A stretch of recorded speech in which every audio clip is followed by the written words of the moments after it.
जय हिंद फ्रेंड्स। इस संडे 16 जुलाई 2023 चलिए शुरू करते हैं आज का द हिंदू एडिटोरियल एनालिसिस, जिसमें मैं कंपाइल करके आपके सामने लेकर के आता हूं यहाँ पर एक ही जगह पे, जो कि आपके लिए बहुत ही बेनिफिशियल हो सकती है। अगर आप सिविल सर्विसेज एस्पायरेंट हैं तो ये वीडियोस आपके लिए है। आपको बता दें, सारी चीज़ें कंपाइल करके एक जगह पे आपको यहाँ पे डिलीवर करी जाती है। अगर आप इसकी तैयारी करते हैं तो ये आपके लिए बहुत ही ज़्यादा बेनिफिट पहुँचा सकती है। चलिए देखते हैं हर बार की तरह यूपीएससी के प्रीवियस ईयर क्वेश्चंस को, जो आज का इम्पोर्टेंट क्वेश्चंस है। तो 2022 में ये क्वेश्चंस पूछे गए हैं और वो क्वेश्चंस क्या हैं तो देखेंगे। ये क्वेश्चंस पहला आपके सामने जो रख रहा हूं वो कह रहा है, among the following crops which one is the most important anthropogenic source of both methane and nitrous oxide. तो इनमें से कौन मीथेन और नाइट्रस ऑक्साइड का सोर्स है, लेकिन एंथ्रोपोजेनिक सोर्स होना चाहिए, मानव के द्वारा किया हुआ सोर्स होना चाहिए। यहाँ पे ये बोला है। तो पहला दे रहा है कॉटन, दूसरा राइस, तीसरा शुगर केन और चौथा वीट। कौन सा सही है कमेंट सेक्शंस में आप लिख सकते हैं। आपको बता दें, इसकी सारी की सारी डिटेलिंग मैं कल दे दूंगा और अच्छे से एक्सप्लेनेशंस के साथ कल दे दूंगा। तो यहाँ पे दूसरा क्वेश्चंस जो दे रहा है वो एक टर्म दिया हुआ है लेवेंट, इससे रिलेट करके क्वेश्चंस बनाया हुआ है। तो ये न्यूज़ में था 2022 के, इसीलिए इसको यहाँ पे क्वेश्चंस बनाया हुआ है।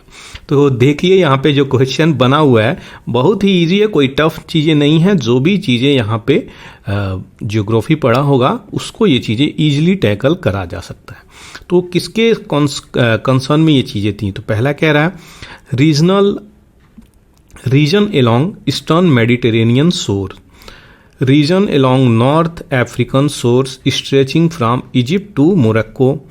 तीसरा स्टेटमेंट बोल रहा है रीजन along पर्शियन गल्फ और हॉर्न ऑफ अफ्रीका।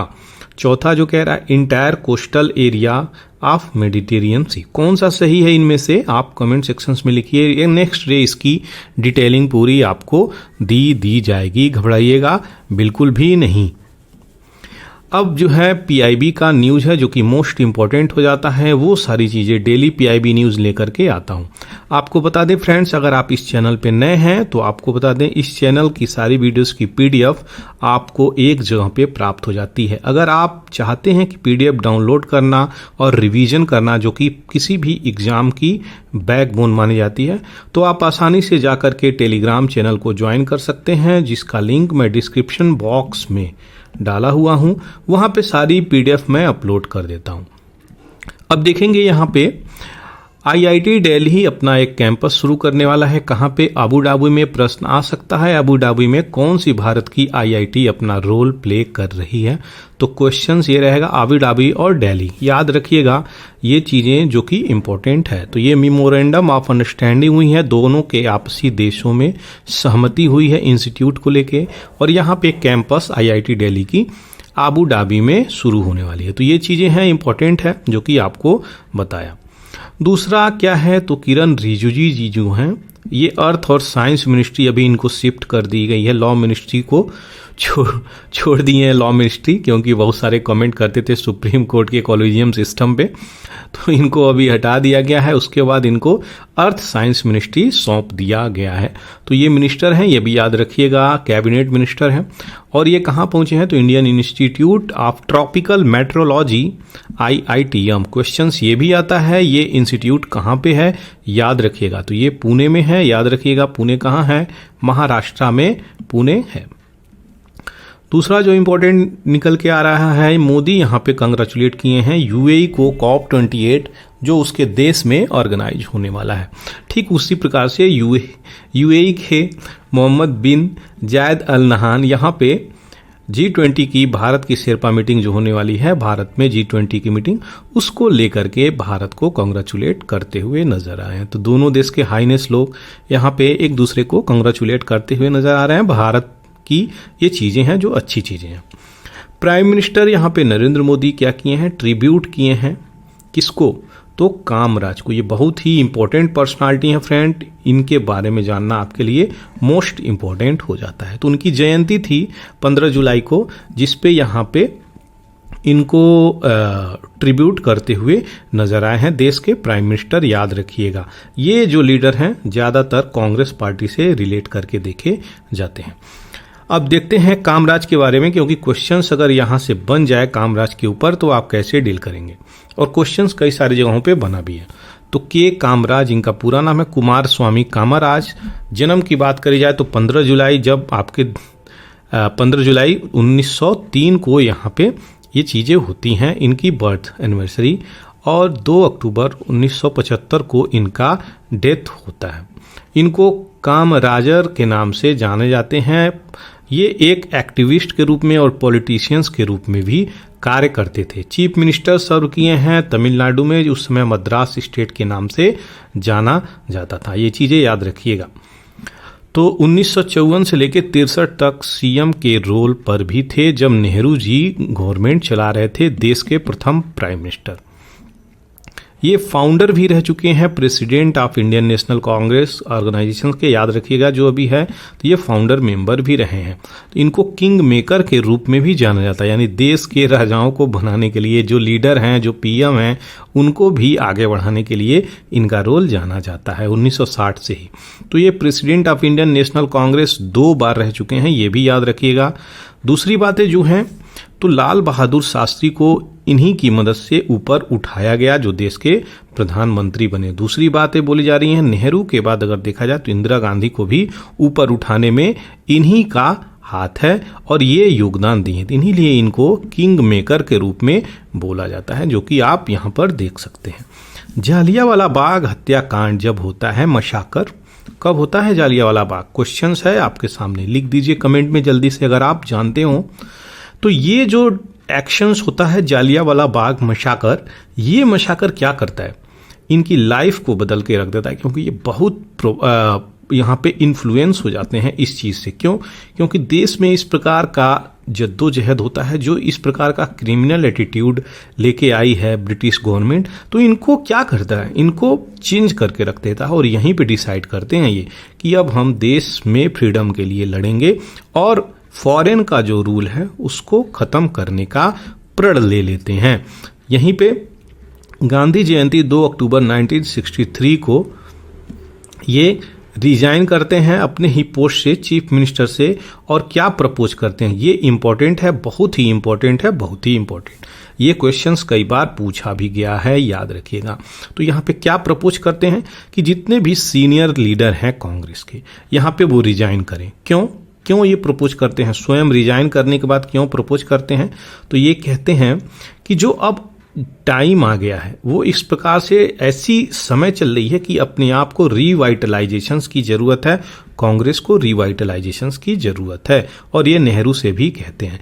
यही प्लान है जिसे कामराज प्लान बोला जाता है, इन्हीं का ही प्लान है जो कामराज प्लान बोला जाता है। तो ये क्या कहते हैं? सारे कांग्रेस के मिनिस्टर, लीडर, आप लोग रिजाइन किए और समाज से जुड़िए और रिवाइटलाइज करिए इसको, इसी को अपने अपने पोस्ट से छोड़ने की बातें बोलते हैं और स्वयं का चीफ मिनिस्टर का पद छोड़ देते हैं, और कामराज प्लान यहाँ पे इसी को बोला गया है। 6 यूनियन मिनिस्टर और 6 chief minister including Lal Bahadur Shastri, देखिए कितनी पर्सनालिटी हैं ये लोग, लाल बहादुर शास्त्री, जगजीवन राम, मोरारजी देसाई, बीजू पटनायक, एसके पाटिल, ये लोग इनकी बात मानकर अपने पोस्ट से रिजाइन भी कर देते हैं। तो इतना इन्फ्लुएंस था, इतना स्ट्रांग लीडर थे ये, और इतने बड़े एक्टिविस्ट भी थे।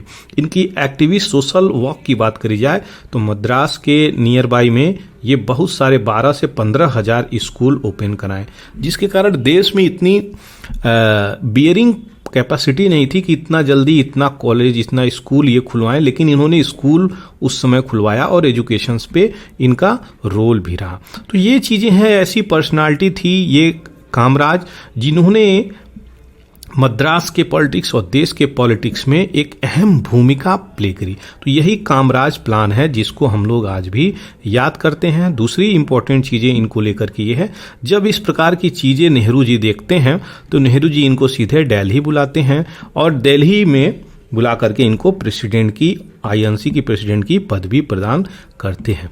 ये चीज़ें हैं जो आपको इनके बारे में जानना चाहिए। इंपॉर्टेंट पर्सनालिटी है, रिसेंटली इनका जन्म दिवस मनाया गया है। आगे बढ़ते हैं। इंपॉर्टेंट न्यूज़ की तरफ, तो यहाँ पे हम लोग देखेंगे ड्रॉट लाइक सिचुएशंस बना है आपके 16 डिस्ट्रिक्ट में। अब बताइए, भारत में हर जगह पे फ्लड नज़र आ रही है, हर जगह फ्लड नज़र आ रही है, हर जगह फ्लड नज़र आ रही है, हर जगह फ्लड नज़र आ रही है, लेकिन ये ड्रॉट कैसे बन रहा है, ये क्वेश्चन सब उठ रहा है। तो ड्रॉट लाइक सिचुएशन 16 डिस्ट्रिक्ट में बन चुकी है। हम लोग ऐसा बिल्कुल भी नहीं सोचना चाहिए कि अगर फ्लड आ रहा है किसी भी स्टेट में तो उस स्टेट के कोने कोने में फ्लड ही होगा। यहाँ पे ऐसी बिल्कुल धारणाएं नहीं सोचनी चाहिए। बहुत बार ऐसी चीज़ें होती हैं जो कि स्टेट में फ्लड है लेकिन कई सारे स्टेट में ड्रॉट, सूखा भी पड़ जाता है। तो ये सारी चीज़ें हैं जो आपको जानना चाहिए। बात करी जा रही है डाटा के अनुसार, अगर हम देखते हैं तो क्या पाते हैं, 38% ऑफ इंडिया यहाँ पे डिस्ट्रिक्ट जो है ये बिलो नॉर्मल रेनफॉल रिकॉर्ड करी गई है। यहाँ पे जो नॉर्मल रेनफॉल है उससे कम हो रही है, यानी कहीं ना कहीं इम्पैक्ट करती हुई नजर आएगी किसको, प्रोडक्शंस एंड प्रोडक्टिविटी और फार्मर इनकम को। तो ये चीज़ें हैं। अब दूसरी चीज़ें ये भी है, फ्लड जो है बहुत सारे खेतों के जो अभी खेतों में जो सोइंग हुई थी उस सोइंग को भी क्लीन अप करती हुई नजर आई है, जिससे फार्मर को बहुत सारा लॉसेस भी हुए हैं। तो यहाँ पे नॉर्दर्न इंडिया की ये बात बोल रहा है, सेवरल जगह यहाँ पे फ्लड आई है, इसके बावजूद भी ड्रॉट लाइक कंडीशंस यहाँ पे बने हुए हैं। तो 16 डिस्ट्रिक्ट में 2022-23 अगर 2023 का डाटा देखा जाए 14 जुलाई के आसपास, तो यहाँ पे चीज़ें मिल रही हैं। खरीफ क्रॉप जो इम्पोर्टेंट है यहाँ पे, have not been sown in 2 million hectare. तो ये जो चीज़ें हैं अभी चल रही हैं खरीफ की, क्योंकि मानसून सीजन में खरीफ की चीज़ें बोई जाती हैं। याद रखिएगा, क्वेश्चंस ये भी आता है।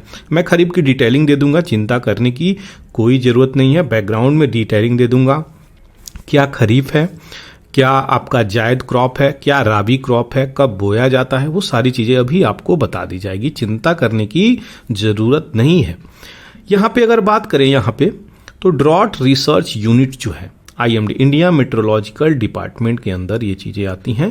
तो यहाँ पे क्लाइमेट रिसर्च सर्विसेज जो पुणे में ये चीज़ें हैं ये रिलीज करी गई है, स्टैंडर्ड रेनफॉल इंडेक्स SPI जिसको हम बोल रहे हैं, शॉर्टकट में एक्रोनेम बना दिया गया।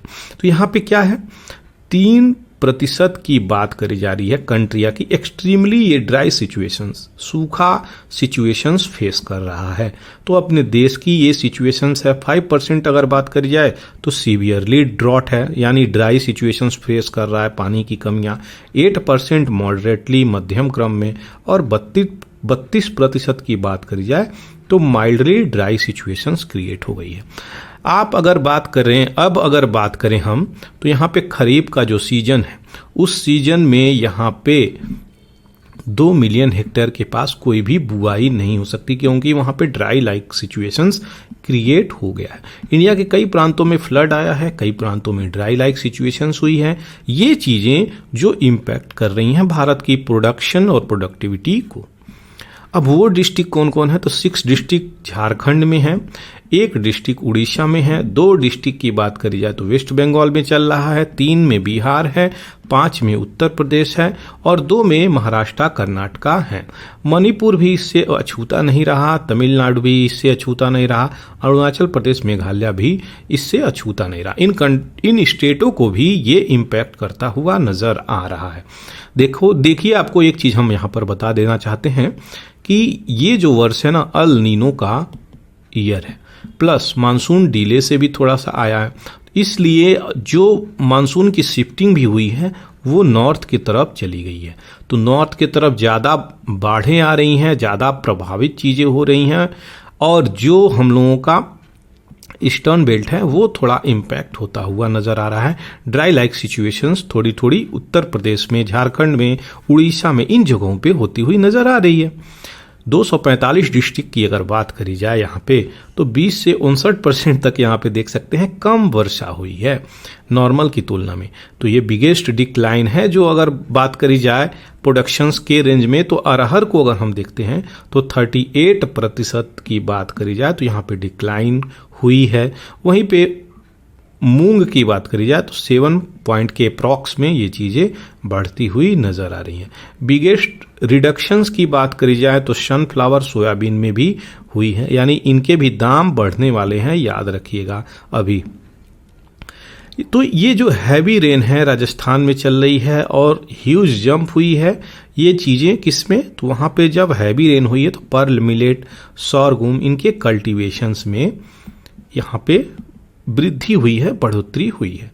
पर्ल मिलेट की बात करें तो ये क्या है, ये जो मिलेट है ये मिलेट वर्ल्ड 2023 को मिलेट ईयर के रूप में जाना जाता है। इसको लेकर के प्रधानमंत्री मोदी साहब जी देश विदेश में इसको लेकर के प्रचार करते हुए नजर आए। मिलेट के ऊपर अभी गाना भी एक गवाया गया है इंटरनेशनल पर्सनालिटी के द्वारा, और इंडो अमेरिकन पर्सनालिटी है, उस पर्सनालिटी का आप नाम भी लिख सकते हैं, गाने का भी नाम लिख सकते हैं कमेंट सेक्शन में।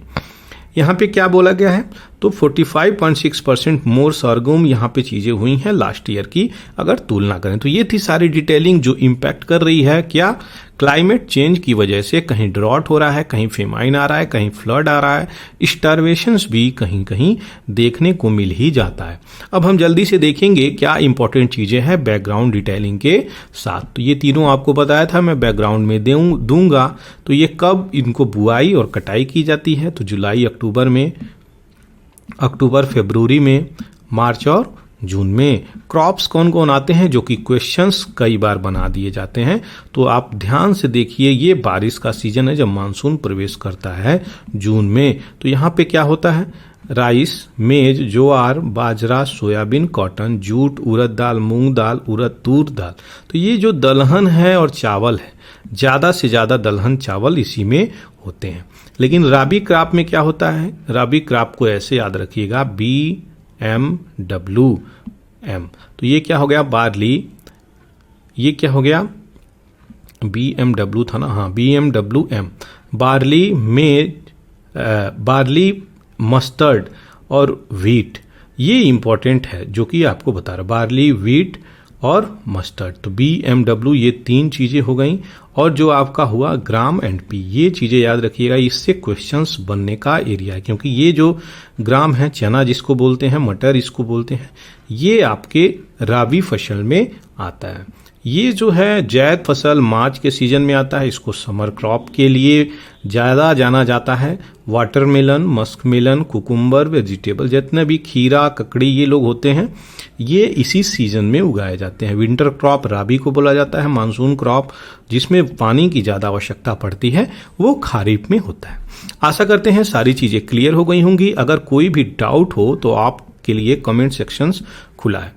चलिए आगे बढ़ते हैं। यहाँ पे अब बात आती है IMD की बात हो चुकी है, तो थोड़ा बैकग्राउंड में जाकर के IMD भी देखना इम्पॉर्टेंट हो जाता है। इंडियन मेट्रोलॉजिकल डिपार्टमेंट एक एजेंसी है, मिनिस्ट्री ऑफ अर्थ और साइंस के अंदर भारत में इसको डाला गया है।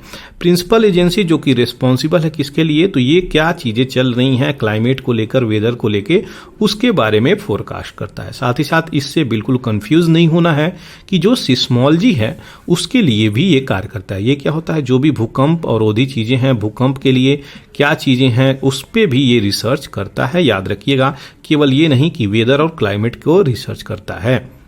हेडक्वार्टर कहाँ है, दिल्ली में है, और ये ऑपरेट करता है 100 ऑफ ऑब्जर्वेशन स्टेट, पूरे भारत और अंटार्कटिका में जोड़ा जाए तो क्या ये IMD केवल भारत के लिए कार्य करता है, बिल्कुल भी नहीं। क्वेश्चन ऐसा है तो स्टेटमेंट को काट देना है। 6 रीजनल ऑफिसेस हैं इसकी, चेन्नई में, मुंबई, कोलकाता, नागपुर, गुवाहाटी और न्यू दिल्ली में है।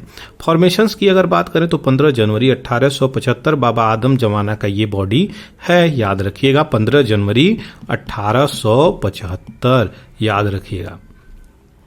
ये रिस्पॉन्सिबल है, पहले ही बताया, फोरकास्ट करता है और नामकरण भी करता है किस प्रकार से ट्रॉपिकल साइक्लोन ये चल रहा है। नॉर्दर्न इंडियन ओशियंस रीजन में मलक्का स्टेट तक, बे ऑफ बंगाल में, अरेबियन सी और पर्शियन गल्फ तक भी चीजें कवर करता हुआ नजर आ रहा है। दूसरी चीजें जो बताई जा रही हैं, system of aerosol monitoring and research, इसको क्या बोलते हैं एक्रोनिम में, समर। ये 2016 में लॉन्च किया गया था। क्या स्टडी करने के लिए कि जो ब्लैक कार्बन है, रेडियो एक्टिव प्रोफाइल है, एरोसोल इन्वायरमेंटल विजिबिलिटी, किस प्रकार से चीजें इंपैक्ट कर रही हैं, उसको लेकर के समर यहाँ पे लॉन्च किया गया था। तो ये क्या है, समर पूछ सकता है। सिस्टम ऑफ एरोसोल, जो हवा में छोटे छोटे पार्टिकल कण होते हैं, मिल जाते हैं, उन्हें हम एरोसोल बोलते हैं। पहली अगर मेट्रोलॉजिकल ऑब्जर्वेशंस की बात करें हम, तो इंडिया में ब्रिटिश ईस्ट इंडिया कंपनी के द्वारा यहाँ पे लाया गया था, जो कि कलकत्ता ऑब्जर्वेटरी 1785 ईस्वी के बाद यहाँ ईस्वी के समय में यहाँ पे स्थापना करी गई थी। दूसरा मद्रास ऑब्जर्वेटरी आता है 1796 और कोलबा ऑब्जर्वेटरी आता है 1826 में। बाद में इसकी स्थापना होती है 1875 में। ये सारी डिटेलिंग यहाँ पे मैं आपको दे दिया। कोई भी कंफ्यूजन हो अगर किसी भी रिगार्डिंग तो आप यहाँ पे कमेंट सेक्शंस में कोई चीजें पूछ सकते हैं, वो आपके लिए खुला हुआ है। आगे बढ़ते हैं। यहाँ पे कुछ न्यूज और फैक्ट्स यहाँ पे डाला हुआ हूँ, उसको हम देखेंगे। तो सैटरडे इंडिया ऑन सैटरडे एक स्टेप आगे बढ़ता हुआ नजर आ रहा है। क्या? तो यूएई एक कंट्री है, यूनाइटेड अरब एमिरात और इंडिया, ये दोनों जो country memorandum of understanding sign किए हैं कि आप रुपये में डील करिए, हम आपके कंट्री के करेंसी में डील करते हुए नजर आएंगे। तो दोनों की करेंसी जो है यहाँ पे आपस में एक्सचेंज करने की बात करी जा रही है इंडिया और यूएई के बीच में। कांग्रेस लीडर राहुल गांधी जी को डिफेमेशन केस में 2 साल की सजा हो गई थी, हम सभी लोग जानते हैं। गुजरात हाई कोर्ट ने इनको रिमिशन नहीं दिया था और गुजरात हाई कोर्ट 2 साल का क्रिमिनल चार्ज के रूप में यहाँ पे ला करके रख दिया था। राहुल गांधी जी सोच रहे थे सुप्रीम कोर्ट जाएं कि नहीं जाएं, लेकिन फाइनली इनको सुप्रीम कोर्ट जाना पड़ा। अब देखते हैं ये चीजें किस प्रकार से डील होती हैं। 2019 के इलेक्शंस में जब ये मोदी वर्ड का इस्तेमाल किए तो यहाँ पे ये कहें नरेंद्र मोदी, नीरव मोदी, बहुत सारे मोदी, सारे लोग चोर हैं। तो ये जो मोदी वर्ड का इस्तेमाल किए, इससे मोदी कम्युनिटी के लोग इनके ऊपर, खास करके एक पर्सनालिटी हैं आपके बीजेपी पार्टी के, वो गुजरात से आते हैं, इनके ऊपर केस कर दिए जिनके लिए डिफेमेशंस का यहाँ पे केस आया था। तो ये भारत में पहली बार ऐसी चीजें हुई कि डिफेमेशन केस के लेकर के किसी की एमपी की सीट चली जाती है, किसी को घर खाली करना पड़ जाता है, बंगला खाली करना पड़ जाता है। और ये चीजें जो डिफेमेशंस वाली हुई इतिहास में भारत के नहीं हुई थी।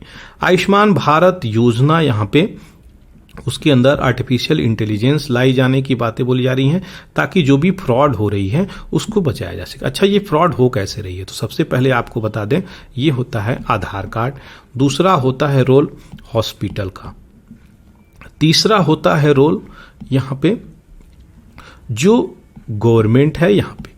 तो गवर्नमेंट, हॉस्पिटल और आधार कार्ड यानी जो इंडिविजुअल है, जो पेशेंट है। तो यहाँ पे पेशेंट आता है अपना आधार कार्ड, क्योंकि उसको पास पैसा नहीं है तो आयुष्मान भारत योजना जो निकाली गई है 5 लाख के आसपास आपको सपोर्ट प्रोवाइड करी जाएगी। तो ये हॉस्पिटल से बात करता है, हॉस्पिटल कहता है ठीक है, इनको ट्रीटमेंट देता है और गवर्नमेंट से ये पैसे ले लेता है। तो यहीं पे सारी खेले होते हैं हॉस्पिटल्स में। बहुत सारे हॉस्पिटल्स को यहाँ पे पेनाल्टी भी लगाई गई है, बहुत सारे इंडिविजुअल्स पे भी पेनाल्टी लगाई गई है। तो यहाँ पे गठबंधन हो जाती है पेशेंट के बीच में, क्योंकि पेशेंट को तो मजबूरी हो जाती है, ज्यादातर पेशेंट पे चार्जेज नहीं लगाए गए हैं, हॉस्पिटल्स पे पेनाल्टी ठोकी गई है। तो लगभग 20 से 25 करोड़ तक अभी तक रिकवरी कर ली गई है, ये जो पेनाल्टी ठोकी गई है। तो इसीलिए यहाँ पे क्या चीजें चल रही हैं, आर्टिफिशियल इंटेलिजेंस लगा करके किसी भी प्रकार का यूजेज, मिस यूजेज को रोका जाए, फ्रॉडरी को रोका जाए।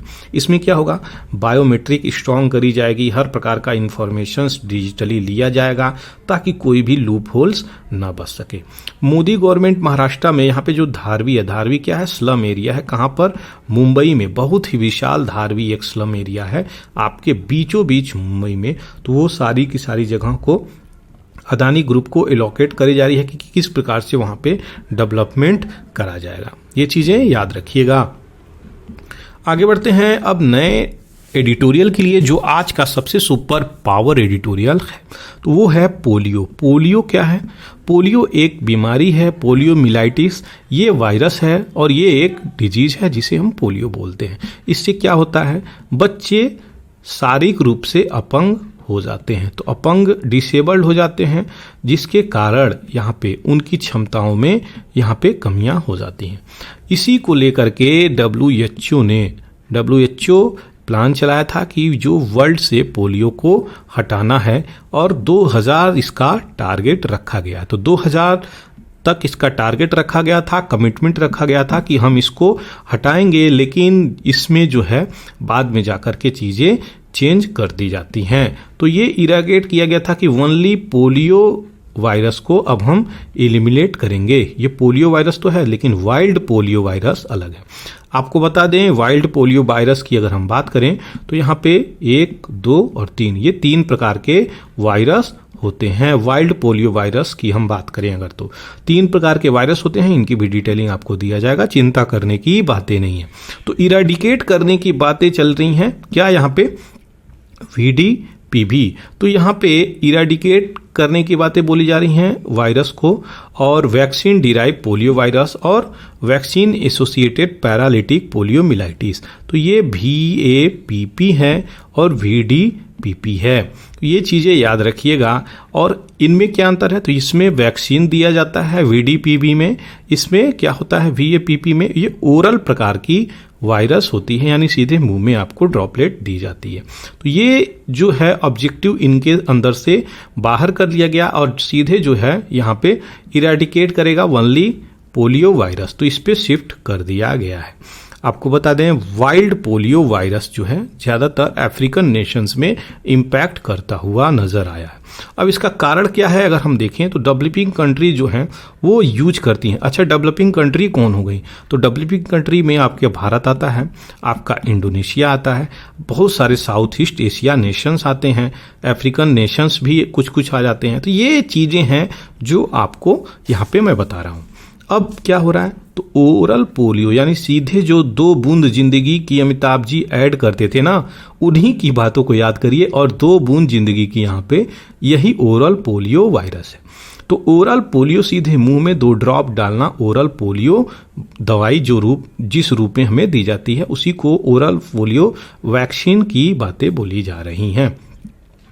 यहाँ पे क्या बोला जा रहा है, बहुत सारे वैक्सीन्स डिराइव्ड हैं वैक्सीन एसोसिएटेड पोलियो केसेस से। तो ये जो ओरल सिस्टम है ना, मुंह में सीधे 2 बूंद डालना, यही यहाँ पे कॉज ऑफ कंसर्न है। क्यों है, इसको सिंपल भाषा में यहाँ पर अगर समझ लें यहीं पे, तो जो हम लोगों को एक स्लाइड लेना पड़ेगा। वेट ए सेकेंड, आपको अच्छे से समझाना होगा तो मुझे एक स्लाइड लेना पड़ेगा।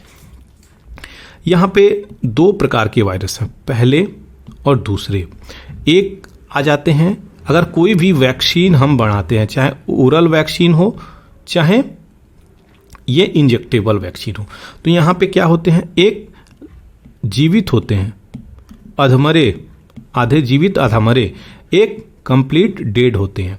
तो यहाँ पे डेड जो होते हैं वो जो है फर्दर हार्म नहीं पहुँचा सकते, इन्फेक्शंस नहीं पहुँचा सकते, क्योंकि जिन बच्चों को यहाँ पे 5 साल से नीचे के बच्चों को अगर दिया जाएगा तो ये इनके भी फीकल मटेरियल हैं, लैटिंग करते हैं, पेशाब करते हैं, तो इनसे भी इन्फेक्शंस भविष्य में हो सकता है अगर इसको सही प्रकार से कंसोलिडेट नहीं करते हैं। तो यहाँ पे क्या होता है, यहाँ पे जो डेड होते हैं इनसे ये चीज़ नहीं होती है। और यही सारी चीज़ें अगर बात करी जाए तो जो लाइव होते हैं अधमरे वायरस होते हैं जिनका उपयोग दवा बनाने में इस्तेमाल किया जाता है, यह थोड़े सस्ते दवा होते हैं थोड़े से, और ये थोड़े कॉस्टली पड़ते हैं। तो यहाँ पे क्या होता है, यहाँ पे यही चीज़ें बोली जा रही हैं इसमें कि ये आकर के जो जीवित होते हैं इन्फेक्शंस कॉज करते हैं, बहुत सारे लोगों की डेथ भी हो सकती है। तो ये क्या पता ये इंडिया में भी आ जाए, क्योंकि इंडिया में तो 2014 को ही पोलियो मुक्त भारत को सर्टिफिकेट दी गई है WHO के द्वारा।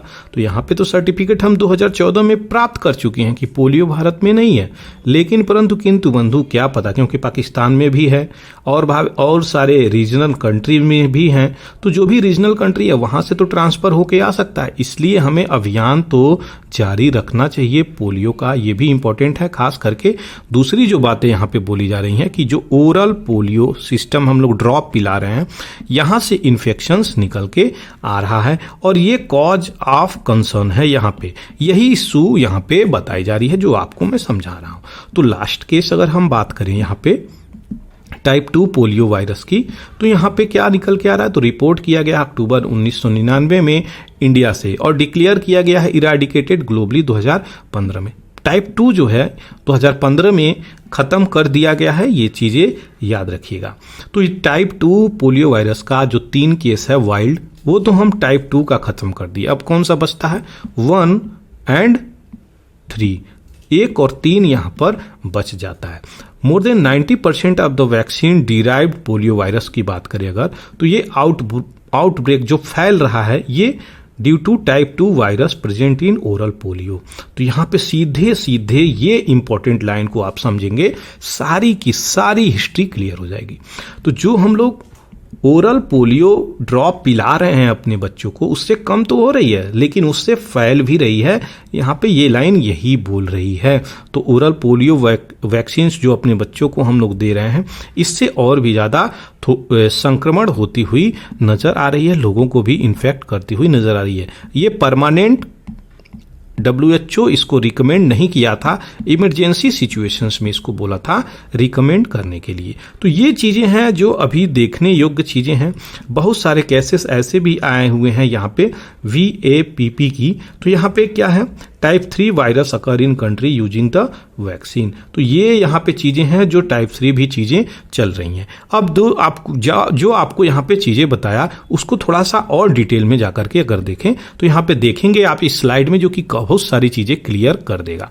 यहाँ पे क्या है, तो टाइप 2 वाइल्ड पोलियो वायरस 1999 में यहाँ पे इराडिकेट किया गया था, लेकिन सर्टिफिकेट यहाँ पे डिक्लेरेशंस की घोषणा 2015-25 सितंबर में कर दी गई थी। तो ये टाइप 2 है, ये तो अब खत्म हो चुका है।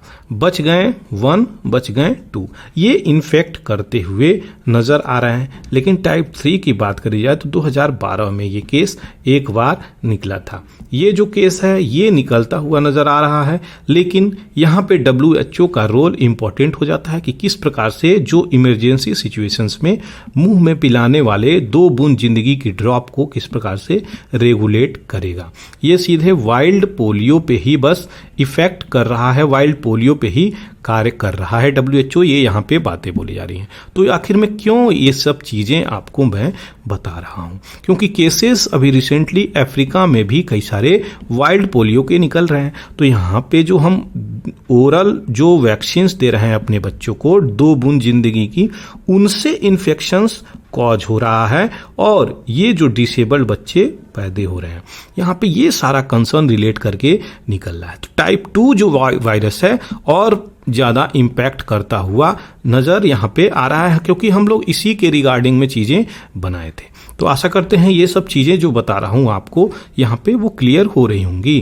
टाइप 2 अगर बात करी जाए, जो ओरल वैक्सीन्स है ये जेनेटिकली मॉडिफाइड है और less likely to revert neurovirulence. तो यही चीज़ें यहाँ पे बातें बोली जा रही हैं जो ओरल पोलियो ड्रॉप 2 बूंद जिंदगी की बनाई जा रही हैं यहाँ पे। इस प्रकार से अच्छा, पोलियो में किस प्रकार के प्रॉब्लम हो जाते हैं, आपके पाँव में कोई शक्ति नहीं रहेगी, मस्कुलर जो मोटर है सिस्टम बंद हो जाएगा। तो न्यूरो डिसऑर्डर है एक प्रकार से, और मस्कुलर डिसऑर्डर, दोनों एक प्रकार से चीज़ें लेकर के देख सकते हैं। तो यहाँ पे उन्हीं को, यहाँ पे लूले लंगड़े बच्चे जो पैदा होते हैं, पैरों में जानें नहीं रह जाती हैं और हड्डियाँ कमज़ोर हो जाती हैं, मसल्स कमज़ोर हो जाते हैं उस पार्ट के जिस अंग में पोलियो फैलता है। तो यही चीज़ें हैं जो बहुत ही दर्दनाक सिचुएशंस क्रिएट कर देती हैं किसी भी कंट्री को, खास करके किसी भी फैमिली में इस प्रकार की चीज़ें होती हैं। तो ये कॉज कर रहा है और ये कॉज ऑफ कंसर्न भी बना हुआ है।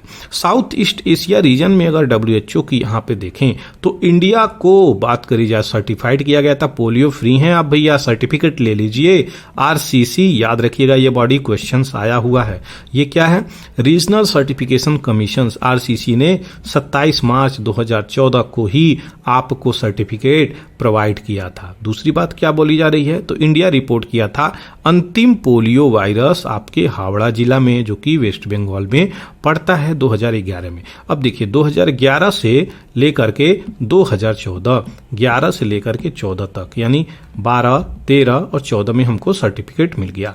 2 साल का टाइम पीरियड चेक करता है WHO देखने के लिए कि आपके देश में कोई भी एक भी केस अगर आपको आ रहा है तो आपको ये सर्टिफिकेट नहीं दिया जाएगा।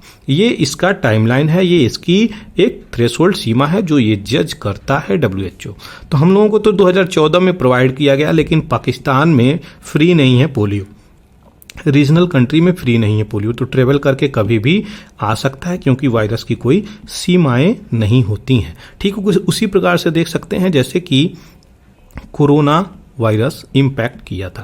तो ये चीज़ें हैं, इसको देखने की ज़रूरत है। अब थोड़ा सा एक चीज़ों को अगर देखा जाए तो लाइव एटेन्यूएटेड जो आपको बता रहा था, इन एक्टिवेटेड वैक्सीन, इनका इस्तेमाल किस प्रकार से होता है, क्या इनका ब्रॉड एरिया है, वो भी देखने की बातें हैं। तो डेफिनेशंस यहाँ पे देख सकते हैं, इनमें जीवित चीज़ें होती हैं और इनको कमज़ोर करके रखा जाता है पैथोजेन के रूप में भी। इनमें इनएक्टिवेट की बात करी जा रही है यहाँ पे, जो आपको अभी बता रहा हूँ। एक सेकेंड।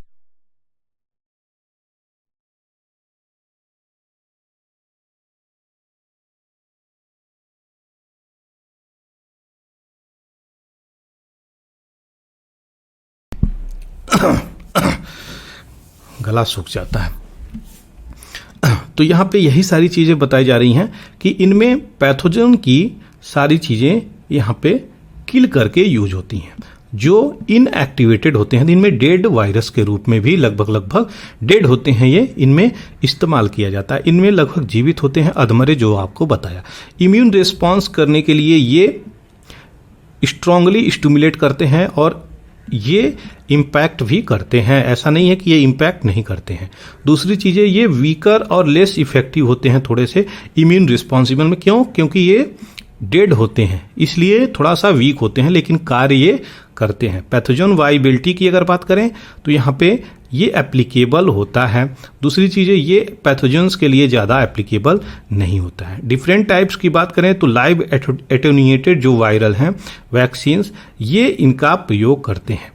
चूज होती है यहाँ पे वैक्सीन्स और होल वायरस वैक्सीन्स, हर प्रकार की चीज़ों में इसका डिफरेंट टाइप्स में यूज होता है। इन्फ्लुएंस ऑफ अदर सिंड्रोम्स की बात करी जाए तो जो अदर सिंड्रोम है, नजल कंजंक्शंस, इनमें भी इनका हर प्रकार से इस्तेमाल होता है। ये हम केवल पोलियो के लिए नहीं बोल रहे हैं, ये वैक्सीन्स के निर्माण के लिए बातें बोल रहे हैं। दो प्रकार से चीज़ों का इस्तेमाल होता है। कोरोना वायरस के लिए एक डेड और दूसरा अधमरे वायरस का इस्तेमाल होता है, तो हम उनकी बातें बोल रहे हैं। ये चीज़ें तो कोरोना के लिए नहीं बोल रहे हैं, वायरस की जो यहाँ पे क्या है प्रॉपर्टी है, उसको लेकर के बातें बोल रहे हैं कि इस प्रकार से वैक्सीन में इनका उपयोग होता है। तो समझिएगा, इम्यूनाइजेशंस की बात करी जा रही है तो ये मोर प्रॉन है इम्यूनाइजेशंस एरर के लिए, यानी ये इन्फेक्ट भी कर सकता है, और ये लेस प्रॉन है, इनमें खतरे कम है। रिकमेंड किया जाता है ये एल्डरली पीपल के लिए, और जो पीपल प्रेगनेंसी है उनको नेग्लेक्ट किया जाता है यहाँ पे। दूसरी चीज़ें, ये रिकमेंड किया जाता है प्रेगनेंसी में भी और एल्डरली पीपल के, क्योंकि ये ज़्यादा हार्मफुल नहीं होता है। एग्जाम्पल्स की बात करी जाए तो मम्स, रूबेला, येलो फीवर और कई सारे इन्फ्लुएंजा वायरस के लिए। ये polio, hepatitis, rabies, most influenza, कोविड-19, कॉलरा, प्लेग, इन सब चीज़ के लिए यूज होता है। लेकिन यहाँ पे लाइव एटेन्यूएटेड जो चीज़ें यूज हो रही हैं वो पोलियो को यहाँ पे ग्रसित कर रहा है। तो ये चीज़ें थी जो आपको यहाँ पे सीरियसली एडवर्स इफेक्ट कर रही हैं पोलियो के लेकर के, आपको यहाँ पे बताई जा रही हैं। पोलियो वैक्सीन यहाँ पे कॉज कर रहा है, जो कि आपकी VDPV vaccine derive polio virus. ये देख रहे हैं 2 बूंद जिंदगी की, जो मुंह में बच्चों को पिलाते होंगे। हम सभी लोग इसी से गुजर के आए हुए हैं, सभी लोगों को ये ड्रॉप पिलाया गया है। ये चीज़ें याद रखिएगा। इस प्रकार की चीज़ें जो केस आपको बताया ये रहा, और सारी डिटेलिंग जो आपको बताया यहाँ पे ये रहा। 3 साल की बात करी जा रही है यहाँ पे, तो यहाँ पे 1999, 2000, 2001 में कुछ इस प्रकार से केस 100 से ऊपर के मिले थे। 2001 तक की अगर आंकड़ों को हम देखा जाए, 2017 में अगर देखा जाए तो 2 कंट्री रिपोर्ट किया गया था यहाँ पे VDPV, ये केसेस निकल के आई थी। तो 18 से 2051 और 15 कंट्रीज में ये सब चीज़ें चली थी। 1988 से ही WHO कमिटेड है, 2000 में हम हटा देंगे, इरेडिकेट कर देंगे, लेकिन चीज़ें सही प्रकार से अभी इम्प्लीमेंट नहीं हो पा रही हैं। 2023 की अगर बात करें तो 2 novel OPV vaccines already cause कर रहे हैं, 3 टाइप 2 VDPV। तो ये जो ओरल वैक्सीन्स जो अभी देख रहे हैं आप यहाँ पे दिया जा रहा है, इससे बहुत सारे इश्यू निकल के आ रहे हैं, और यही कॉज ऑफ कंसर्न यहाँ पे दिखाया जा रहा है। तो सीरियस एडवर्स इफेक्ट है OPV, ओरल पोलियो वैक्सीन, जो हम लोग लगा रहे हैं। यही वैक्सीन है जो मुंह में सीधे डाल दी जाती है, ये इश्यू क्रिएट कर रहा है। आशा करते हैं जो चीज़ें आपको बताई गई, समझाई गई, सारी चीज़ें वो क्लियर हो गई होंगी, क्योंकि ये सारी डिटेलिंग जो आपको दिया मैं बैकग्राउंड में जाकर के, वो आपको हेल्प पहुंचा रहा होगा। चलिए आगे बढ़ते हैं अब नए एडिटोरियल की तरफ। तो यहाँ पे हम देखेंगे कि क्या यहाँ पे नया एडिटोरियल है, उसकी सारी डिटेलिंग को हम यहाँ पे देखेंगे। नाटो स्टैंड ऑन यूक्रेन, अभी रिसेंटली मीटिंग हुई है कहाँ पे, लिथुआनिया में नाटो की। ये भी क्वेश्चंस बन सकता है सीधे सीधे, कहाँ पर नाटो की मीटिंग हुई थी। तो लिथुआनिया एक जगह है, आपके यूरोप में पड़ता है, याद रखिएगा। उसकी कैपिटल क्या है, विल्नियस। तो ये विल्नियस इसकी कैपिटल है। यहाँ पे 2 दिन की समिट करी गई थी नाटो की। अब क्या कहानी है, इस कहानी को हम अगर अच्छे से समझें तो क्या कहानी है जो ये चीज़ें चल रही हैं। तो आपको बता दें, रसिया और यूक्रेन की वार हो रही है, जिसमें यूक्रेन ये सोच रहा था कि हमको नाटो में मिला लिया जाएगा, लेकिन यूएस का और वेस्ट कंट्री का स्टैंड कुछ अलग ही है। तो यहाँ पे स्वीडन को अलायंस बनाने के लिए बहुत सारे कंट्री का हाँ तो हो गया है, लेकिन यहीं यूक्रेन के ऊपर बहुत सारे कंट्री हाँ भी बोली हैं, बहुत सारे कंट्री ना भी बोल रही हैं। वो क्यों, आखिर ऐसा बोल क्यों रहा है, ये जो नाटो ग्रुप है इसके मेंबर ऐसे क्यों बोल रहे हैं, तो वो सब अगर बात करी जाए तो यहाँ पे क्या बोला जा रहा है कि अगर हम इनको अभी तुरंत ज्वाइन कर लेते हैं नाटो में, तो ये एक प्रकार से रसिया जो वार कर रहा है, ये नाटो का आर्टिकल 5 है। नाटो का आर्टिकल 5 क्या कहता है, तो नाटो का आर्टिकल ये 5 करता है, कोई भी कंट्री अगर आपके किसी भी कंट्री के मेंबर के ग्रुप के ऊपर अटैक कर रहा है तो नाटो के सारे मेंबर मिलके उसको नस्तो नव्यूस करने की जिम्मेदारी रखते हैं। तो इसलिए सब अटैक कर लेंगे तो ये वर्ल्ड वार निकल के आ जाएगा। यही चीज़ें यहाँ पे बताई जा रही हैं, इसीलिए इनको अभी पोस्टपोन करा जा रहा है। तो ये चीज़ें हैं जो चलाई जा रही हैं। क्या बोला जा रहा है यहाँ पे, तो इनको इन्विटेशंस दिया गया है यूक्रेन को कि ये ज्वाइन करेंगे, घबराइए मत, सही समय आएगा तो सारे लोगों की जब एग्रीनेस हो जाएगी तब जा करके आपको यहाँ पे ज्वाइन करा जाएगा। 2008 से ही अगर बात करी जाए तो बुचारेस्ट यहाँ पे मीटिंग हुई थी नाटो की 2008 में। उसी समय से यहाँ पे फ्रांस, जर्मनी ये जो है यहाँ पे अपोज करते हुए भी यूक्रेन को नज़र आए थे कि इनको अलायंस में नहीं मिलाया जाएगा, क्योंकि रसिया का ये जो थ्रेट है ये इशू क्रिएट कर देगा यहाँ पे। और ये जो चीज़ें थी बहुत पुरानी हैं, आज की चीज़ें नहीं चल रही हैं।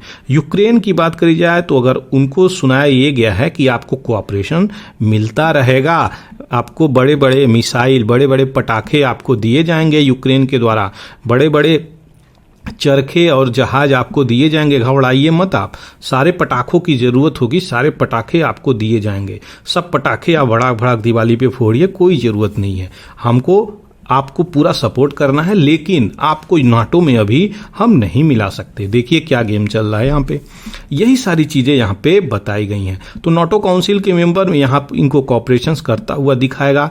G7 कंट्री की अगर बात करें यहाँ पे, तो G7 कंट्री इंडस्ट्रियलाइज इकोनॉमिक है, ये भी प्लेस करी है यूक्रेन को सपोर्ट करने के लिए।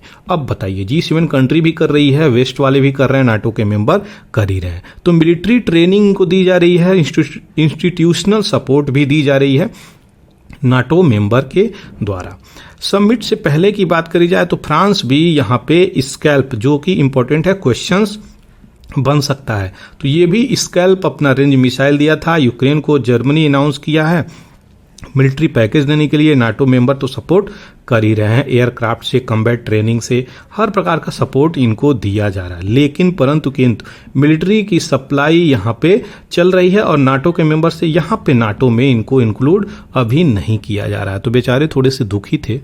तो क्या नाटो का स्टैंड है, नाटो का कलेक्टिव सिक्योरिटी फार्मूला है, ये फार्मूला बहुत इंपॉर्टेंट है, याद रखिएगा। इस फार्मूले के तहत कोई भी अगर किसी पे अटैक करता है, जो अभी आपको बताया, तो ये आर्टिकल 5 के अंतर्गत आता है कि सारे कंट्री मिलके उस पर अटैक करेंगी और उसको सेव करेंगी। ये नाटो का चीजें हैं। अगर इस प्रकार से चीजें हैं, रसिया अगर अग्रेसिव हो जाता है तो सारी कंट्री मिलके रसिया पे अटैक करेंगी, तो ये क्या हो जाएगा, वर्ल्ड वॉर 3 की तरफ हम लोग बढ़ जाएंगे। तो क्या ये इस प्रकार की चीजें अलाउ करनी चाहिए? इसी को संदर्भ में रख करके यूएसए ये बोल रहा है, कंसर्न दिखा रहा है अपना कि हम वर्ल्ड वॉर 3 नहीं चाहते, इसलिए हम नाटो में यूक्रेन को ऐड नहीं कर रहे हैं। अब बताइए, ऐसी चीज़ें चल रही हैं।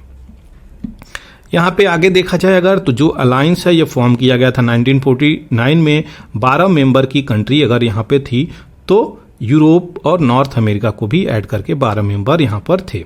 19 कंट्री और यहाँ पे अलायंस को, नाटो को ज्वाइन करी हैं। वो 9 राउंड्स में यहाँ पे ज्वाइन करती हुई नजर आ रही है।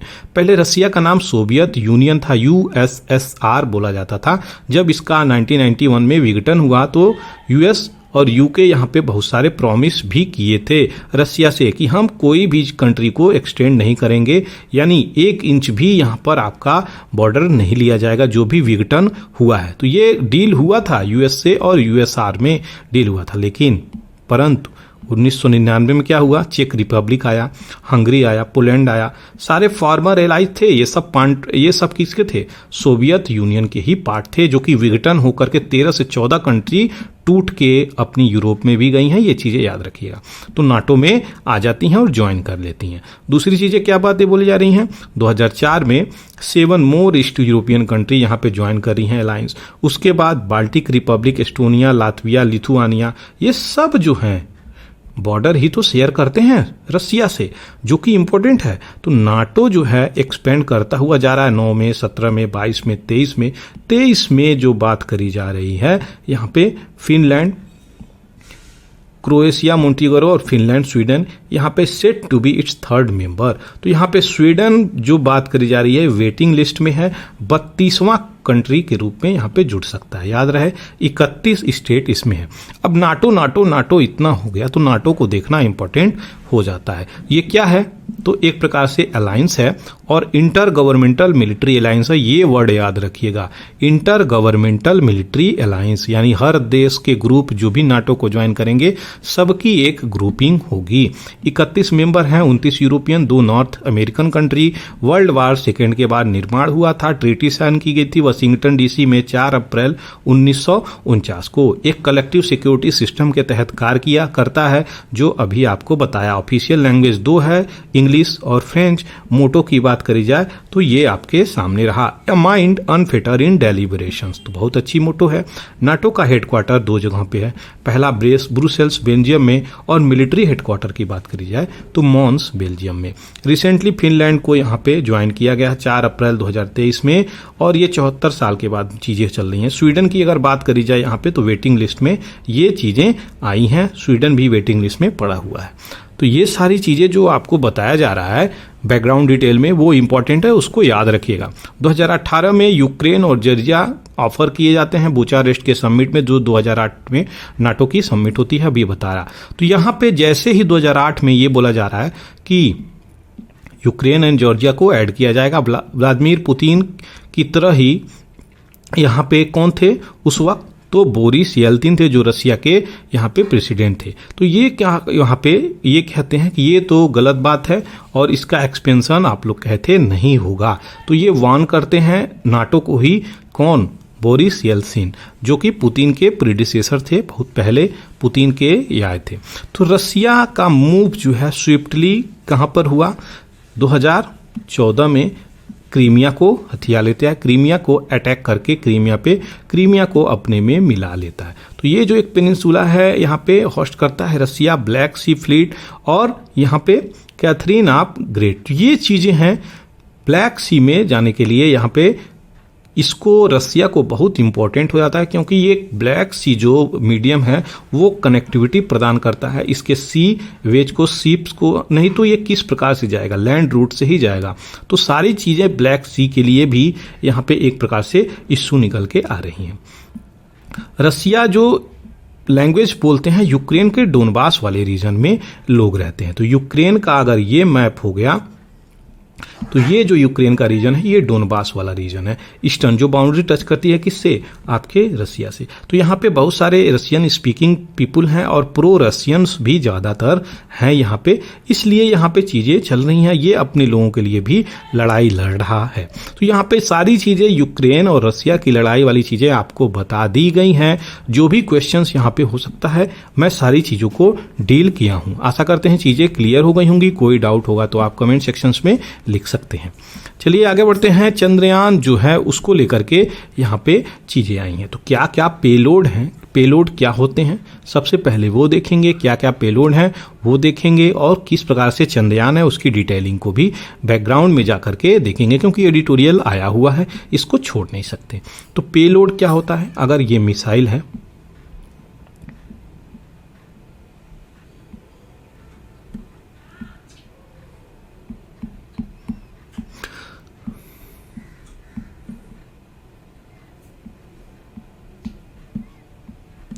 ये मिसाइल है अगर,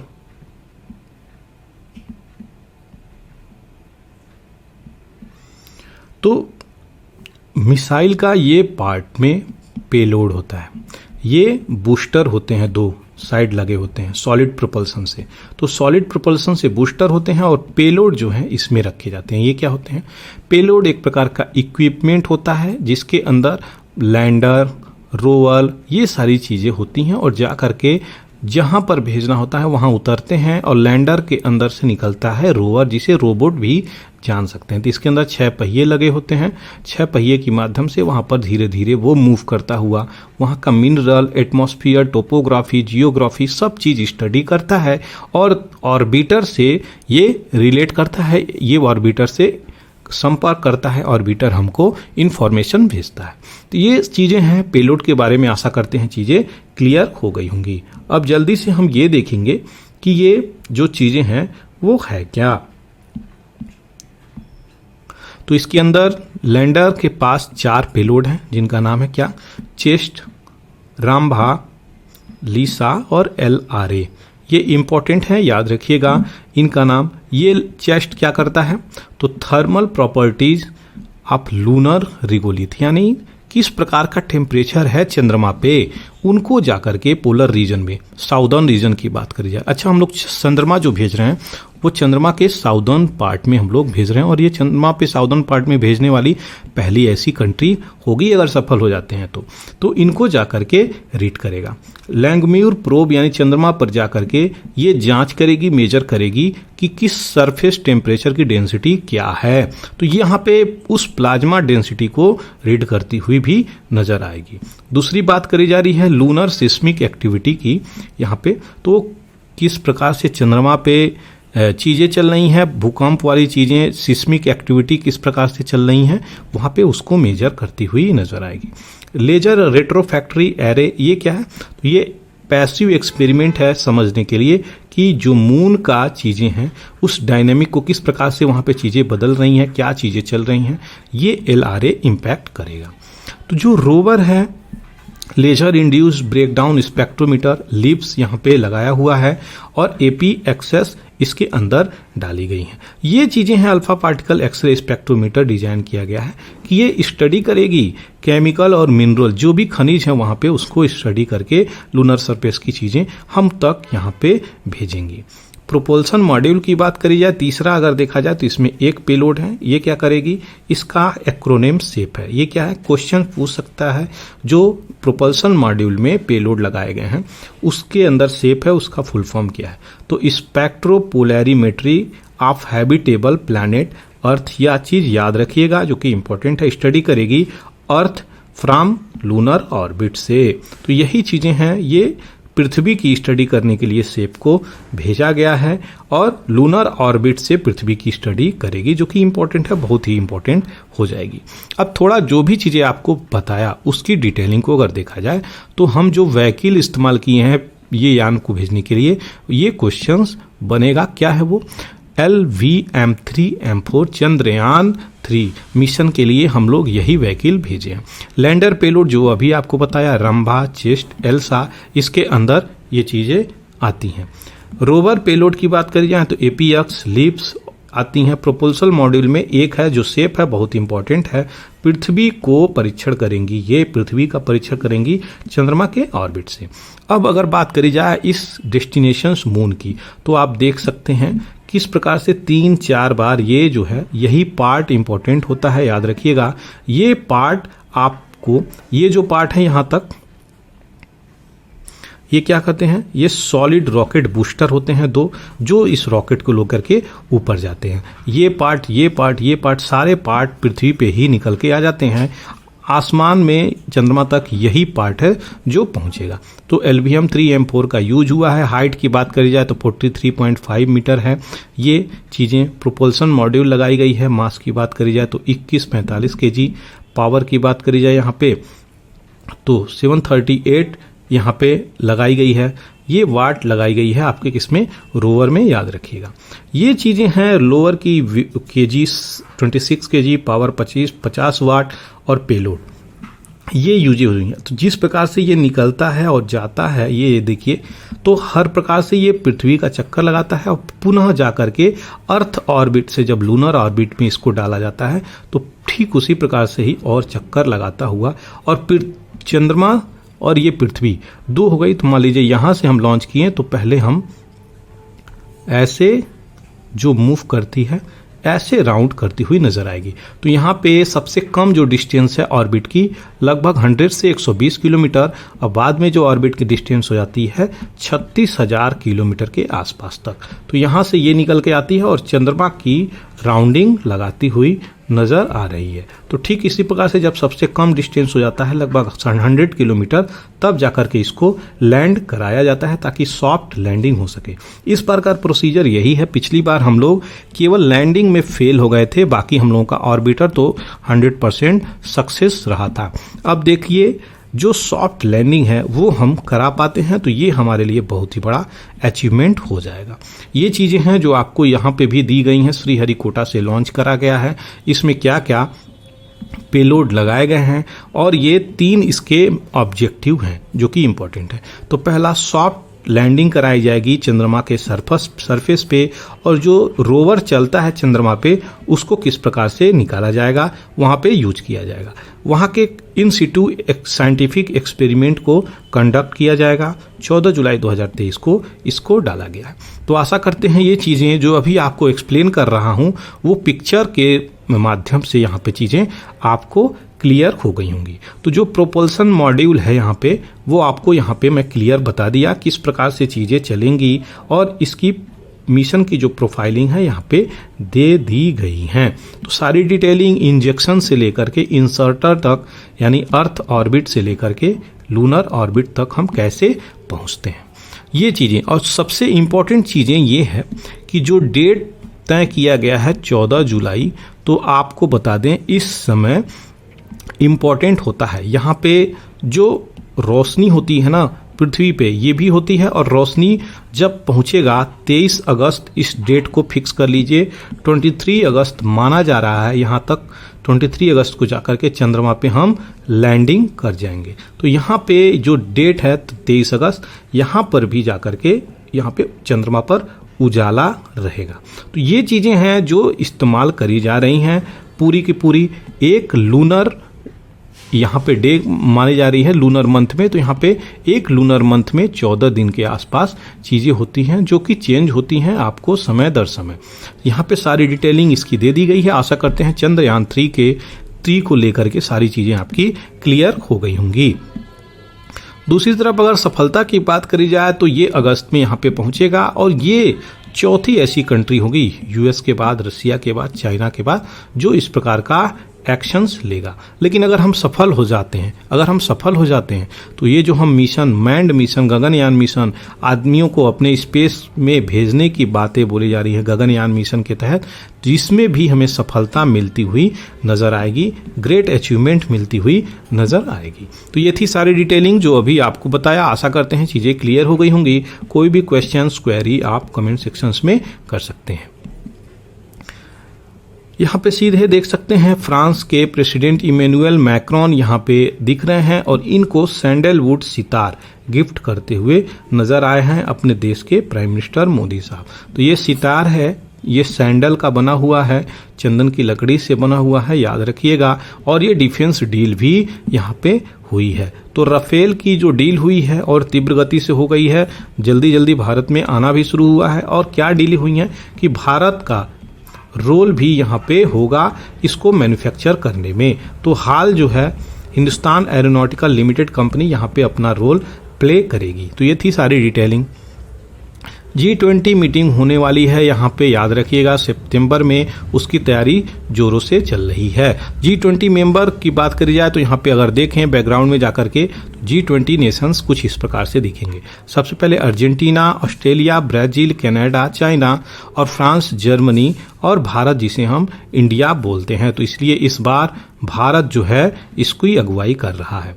Indonesia, Italy, Japan, Mexico, Russia, Saudi Arabia, South Africa, Republic of Korea, तुर्की, यूनाइटेड किंगडम, USA और यहाँ पे यूरोपियन यूनियन। तो G20 का ये मतलब नहीं होता है इसमें 20 कंट्री हैं, इसका मतलब ये है 19 प्लस यूरोपियन यूनियन मेंबर इसमें हैं।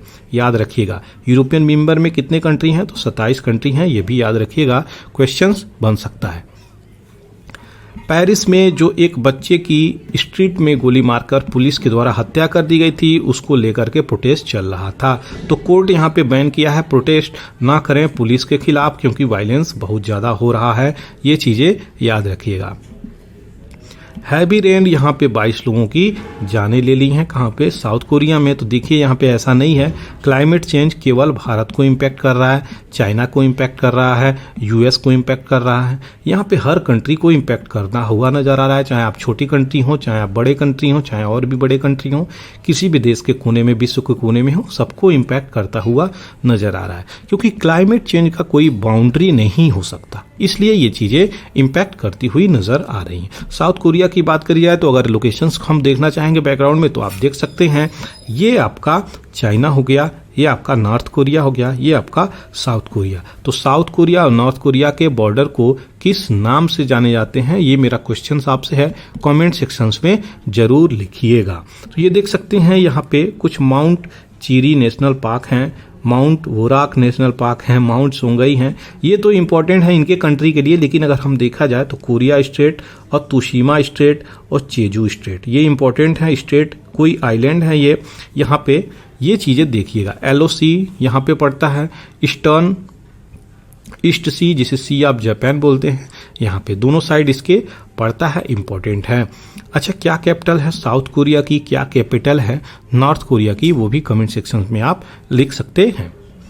यहाँ पे बात करी जा रही है इटली में, तो यहाँ पे एयरपोर्ट के जो भी स्टाफ हैं प्रोटेस्ट करते हुए नजर आ रहे हैं। जबकि टूरिस्ट की बात करी जाए तो यहाँ पे बहुत बूस्ट टूरिस्ट चल रहे हैं, फिर भी यहाँ पे प्रोटेस्ट चल रहा है। तो बहुत सारे यूरोपियन यूनियन, बेल्जियम, इटली यहाँ पे टूरिस्ट फंसे हुए हैं, क्योंकि यहाँ से फ्लाइट नहीं चल रही है, रद्द कर दी गई है बहुत सारी फ्लाइट। तो यहाँ पे इशू क्रिएट हो रही है, ये न्यूज़ में था इसलिए मैं कवर कर दिया।